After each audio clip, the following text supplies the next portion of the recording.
Muy buenas chicas, chicos, aquí estamos, segundo vídeo dedicado a la ética kantiana, ¿vale? Y ya sabéis que cuando hemos visto algo de teoría siempre me gusta retomar lo que vimos en la sesión anterior para engancharnos y que veáis esta conexión que hay entre ideas. No vamos a retomarlo desde el principio, porque ya estáis viendo que con Kant tenemos dos bloques, ¿no?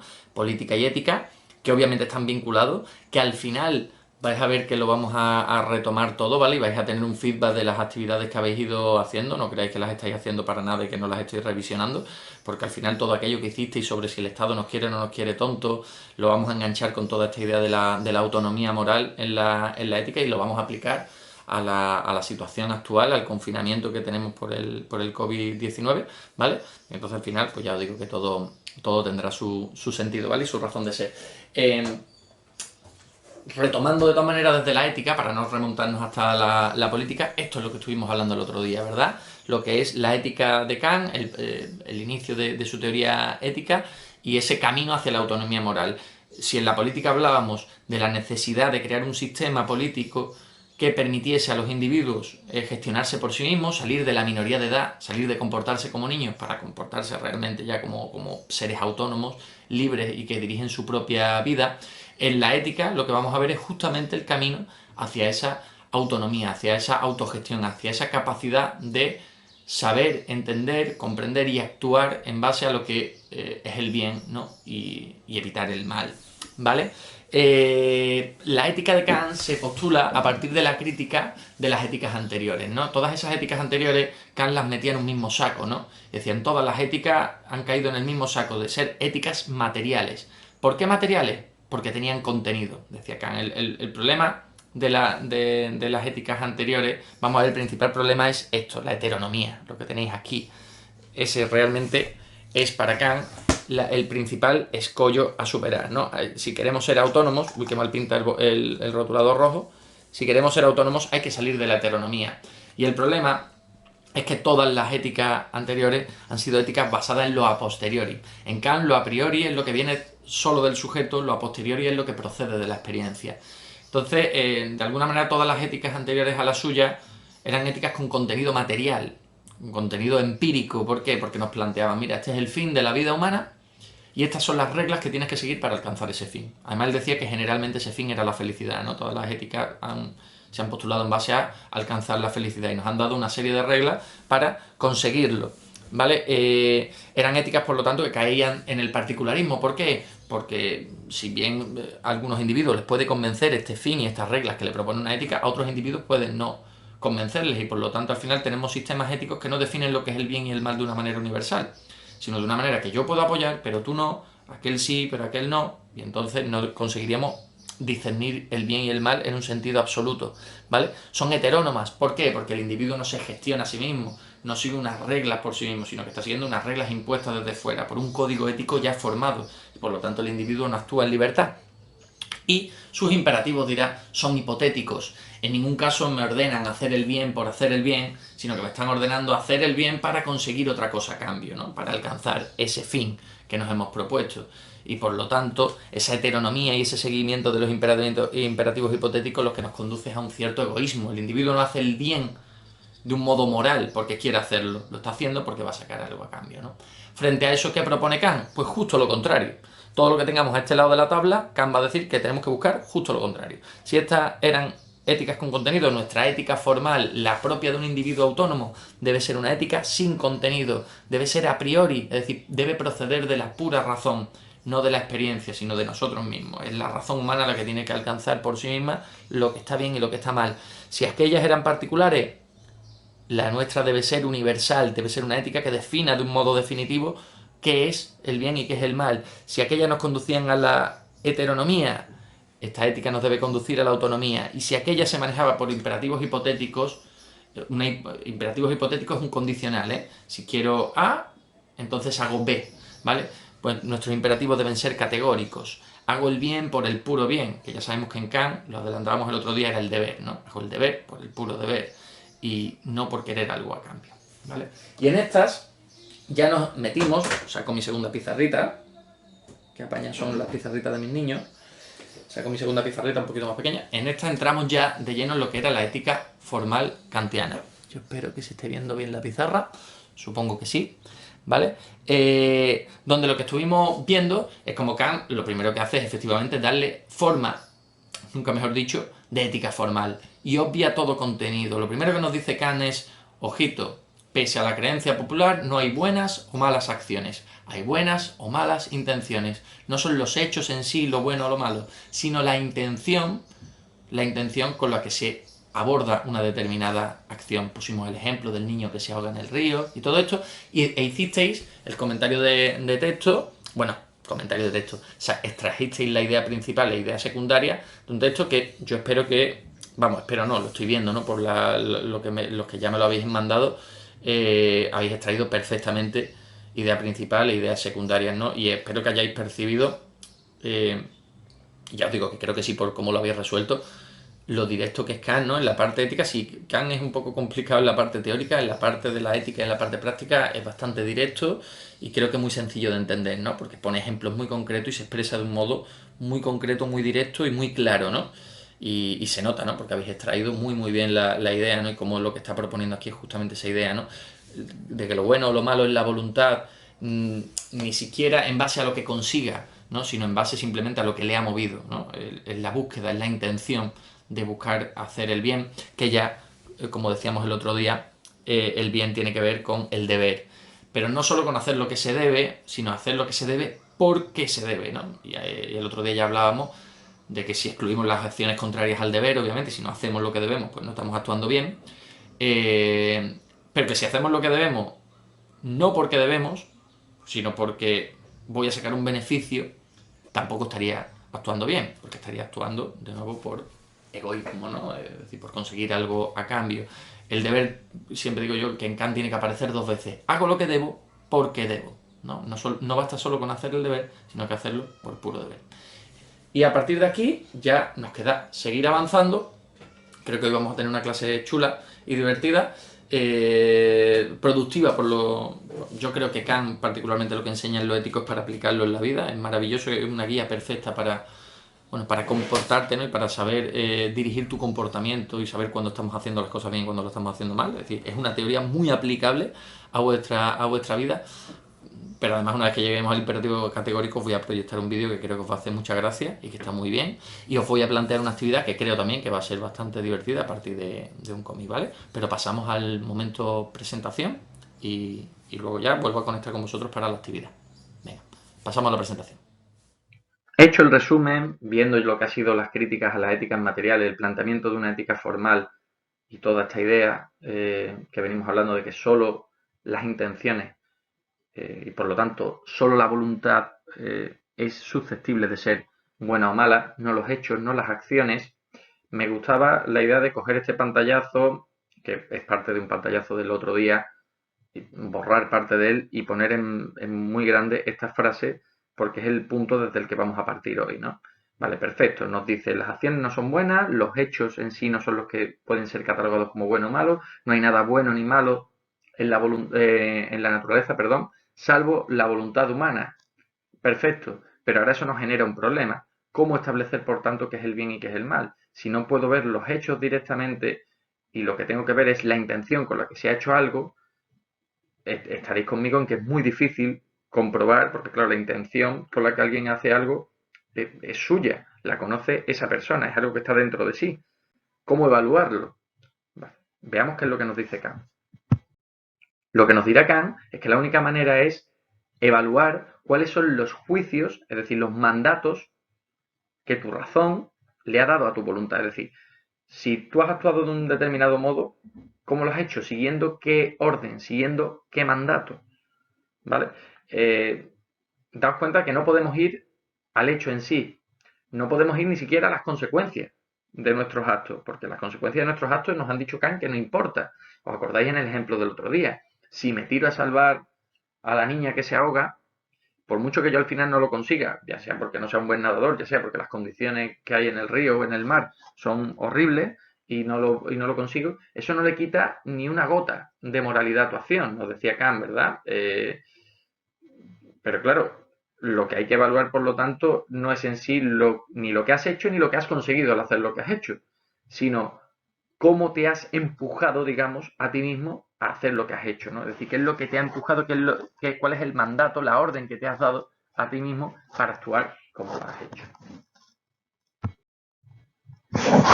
Y visto de esta manera, nos dirá Kant que tenemos que distinguir entre tres tipos de mandatos que se podrían dar. Es decir, si catalogamos los tipos de órdenes que nos podemos dar, decía Kant que podíamos reducirlo a tres, ¿vale? Por un lado tendríamos las máximas subjetivas.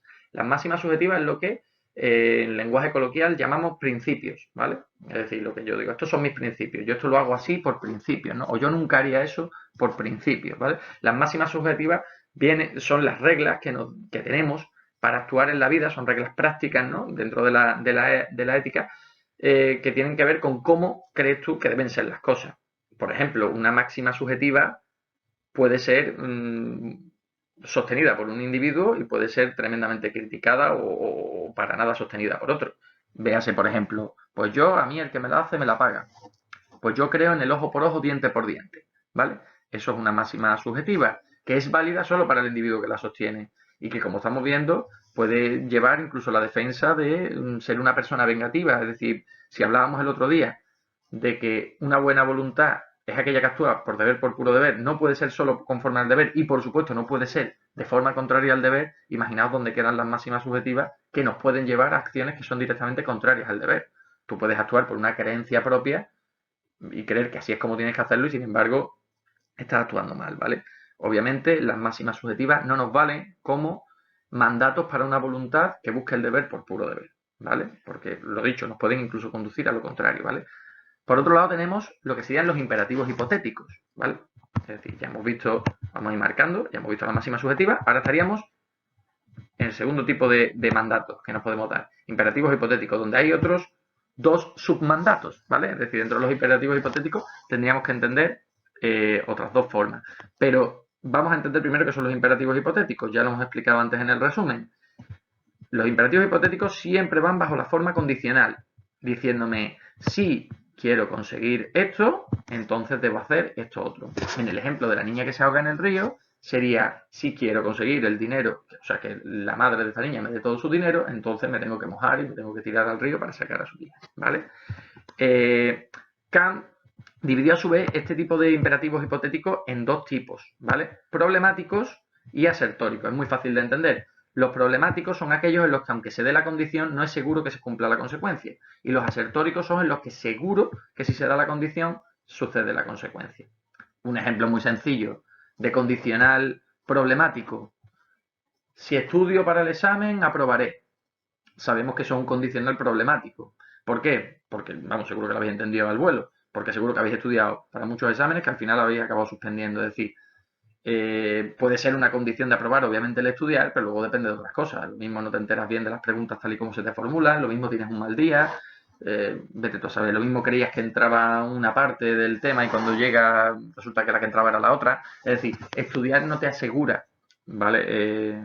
Conseguir ese fin, ¿no? Y los asertóricos son aquellos en los que estaría asegurado, ¿no? Es decir, si hago esto, sé que voy a conseguir este dinero, ¿no? Directamente, si me quedo con este dinero, sé que me voy a enriquecer. Va a pasar sí o sí, ¿no? Es decir, si el dinero lo cojo, pues al final lo cojo y me enriquezco, ¿vale? Pero bueno, como sea, como estáis viendo, los imperativos hipotéticos distinguen entre medios y fines. Si yo quiero conseguir ese fin, tengo que pasar por este medio. Ya sabíamos que con Kant el deber es lo único que puede ser el fin y el medio al mismo tiempo. Por lo tanto, ni las máximas subjetivas me valen, ni los imperativos hipotéticos me valen para mandar a la voluntad al deber por el puro deber. Vaya la cruz tan mala que he hecho aquí. Nos queda un tercer tipo de mandato, ese que es el que Kant va a apoyar y va a defender, el imperativo categórico, ¿vale? Ya, de hecho, lo sabéis de haber hecho la tabla contrastando lo que sería unas éticas materiales frente a la ética formal que él quería, ¿no? Y cómo las éticas materiales se mueven por imperativos hipotéticos y cómo él precisamente reclama para la ética formal que tiene que ser un imperativo categórico. ¿Pero qué es un imperativo categórico? Vale, un imperativo categórico es aquel que, sin poner como condición ningún propósito o fin a conseguir, siendo una determinada conducta, manda esa conducta de un modo absoluto, ¿vale? Es decir, es aquel que no pide nada a cambio, es aquel que impone el deber por puro deber, ¿vale? Es el único que nos puede conducir. ¿Por qué? Porque aquí no se distingue entre medios y fines. Medio y fin coinciden. ¿En qué? En el puro deber. Es decir, lo que me manda es la obediencia por la pura obediencia al deber, ¿vale? Solo este tipo de imperativo es el que puede mover a una voluntad, efectivamente, a hacer algo bueno. Nos quedaría por ver cómo formula Kant el imperativo categórico. Y lo hace de este modo. Obra de tal modo que la máxima de tu voluntad pueda valer siempre simultáneamente como principio de legislación universal. Kant no dio solo esta formulación, reescribió el imperativo categórico de distintas maneras a lo largo de la fundamentación de la metafísica de las costumbres, pero siempre venía a sostener, o casi siempre, es verdad que el imperativo en su formulación práctica es algo diferente, e introduce el concepto de dignidad humana, pero en las otras formulaciones se parece mucho. Y básicamente lo que nos viene a decir es, obra de tal manera que puedas querer que el principio de tu acción se convirtiese en ley universal. Es decir, ley para todo el mundo, ¿vale? Pongamos un ejemplo concreto y vais a ver lo que nos dice Kant, porque esta es la gracia que tiene la teoría de Kant y a mí particularmente es por lo que me encanta. Kant nos está diciendo desde el principio que no valen las éticas materiales, no vale con dar un listado de reglas a seguir, porque entonces seguiríamos esas reglas y seguiríamos siendo heterónomos. Lo que nos dice Kant es que debemos por nosotros mismos entender lo que está bien y lo que está mal. Por lo tanto, su ética, en el fondo, todo lo que hemos hecho es una deducción que nos trae hasta este imperativo categórico. Pero todavía no nos ha dicho en ningún momento qué es el bien y qué es el mal. Y no lo va a decir tal cual. Lo que nos va a dar es una fórmula. El imperativo categórico es una fórmula, de ahí lo de formal, que tenemos que aplicar a cada caso particular. Y lo que va a decir Kant es que la conciencia humana sabe esto. Es decir, aplica este imperativo categórico. No somos tontos, es decir, por conciencia sabemos lo que está bien y lo que está mal. Hay un principio legal que tenemos en nuestra sociedad que es el que el desconocimiento de una ley no te exime de su cumplimiento. Es decir, tú no te puedes ir y decirle, señor juez, yo no sabía que matar estaba mal, no sabía que eso estaba en el Código Penal, no me meta usted en la cárcel, porque es que no lo sabía, ahora ya lo sé, ya en el siguiente asesinato, si acaso me mete usted en la cárcel. No. ¿Por qué? Porque por conciencia sabemos, el ser humano sabe distinguir el bien del mal desde sí mismo. Pero vamos a coger y vamos a aplicar el imperativo categórico de una manera directa. Imaginemos que yo me dejo el reloj en la clase. Vosotros salís y uno de vosotros que se queda el último lo ve. Y dice, ostras, no me está viendo nadie. Puedo coger el reloj de Víctor, que está bastante chulo, y me lo quedo. O lo vendo y me saco un dinero. ¿Vale? Apliquemos el imperativo categórico kantiano. Dice Kant, obra de tal manera que puedas querer que el principio de tu acción, o en la formulación que tenéis aquí, obra de tal modo que la máxima de tu voluntad pueda valer siempre. ¿Cuál sería la máxima de tu voluntad o cuál sería el principio de tu acción? Robar. Se pudiese convertir simultáneamente o pudiese ser al mismo tiempo principio de legislación universal. Es decir, obra de tal modo que el principio de tu acción, robar, se pudiese convertir en ley universal. Dice Kant, hasta el más ladrón de los ladrones no podría querer el robo como ley universal. ¿Por qué? Porque el ladrón quiere robar, pero no que le roben a él. En el fondo, el imperativo categórico kantiano nos viene a decir que no puedes querer para los demás, no puedes querer de un modo universal lo que no quieras para ti. Por eso decía también Kant que en el fondo lo que sale aquí a relucir es la dignidad humana, ¿no? O sea, llegamos a entender que el ser humano tiene un valor en sí mismo y un valor por sí mismo y que no podemos ser usados como medios para el fin de otras personas, ¿no? Es decir, al final, cuando aplicamos el imperativo categórico, lo que sabemos es que no podemos hacer nada que perjudicase a los demás si yo mismo no pudiese querer esa manera de actuar, porque a mí mismo también me perjudicaría. En el fondo, como veis, hacer bueno el principio cristiano, ¿no? De no quieras para los demás lo que no quieras para ti, ¿no? Pero formulado de una manera teórica. Y aquí, a la derecha, tenéis un ejemplo de aplicación del imperativo categórico kantiano por parte, en este caso, de un escritor, ensayista físico y pintor argentino. Me quedan pocas cosas en estos sábados, pero no era filósofo, ¿eh? Y sin embargo, fijaos cómo aplica el imperativo categórico, ¿no? Dice, el imperativo de no torturar debe ser categórico, no hipotético. La tortura es un mal absoluto, no relativo. No existen torturas malas o beneficiosas, ¿no? Hay veces en las que se ha apoyado o que se ha defendido que la tortura, por ejemplo, para hacer confesar a un delincuente, pues estaría bien aplicada, ¿no? Fijaos lo que nos dice aquí Ernesto Sábato, ¿no? El imperativo de no torturar debe ser categórico, es decir, no puede ser hipotético. Si torturo voy a conseguir esto a cambio, puedo conseguir un mayor bien. No, nos está diciendo aquí Sábato que debe ser categórico, es decir, debemos negar categóricamente la posibilidad de la tortura, porque no puede haber torturas buenas, ¿no? No se puede querer como ley universal la tortura, ¿no? Y creo que, bueno, es un ejemplo concreto que deja muy a las claras lo que decía Kant. Y esto es algo que os he dicho ya en el pantallazo anterior y por lo tanto no me voy a entretener mucho. La idea de que el imperativo categórico es puramente formal, es una fórmula a aplicar en cada caso concreto. Kant no podía darnos de repente ahora un fin y unas reglas porque habría caído en el materialismo de nuevo, en la ética material. Él lo que quería era una ética formal, reducido a esto, a una pura fórmula que se base en la conciencia humana. ¿Qué posibilidad tenemos de esclarecer por nosotros mismos qué es lo que está bien y qué es lo que está mal? Decía Kant, muy sencillo, obedece a tu conciencia, date cuenta que lo que no puedas querer de forma universal no puede ser bueno, ¿vale?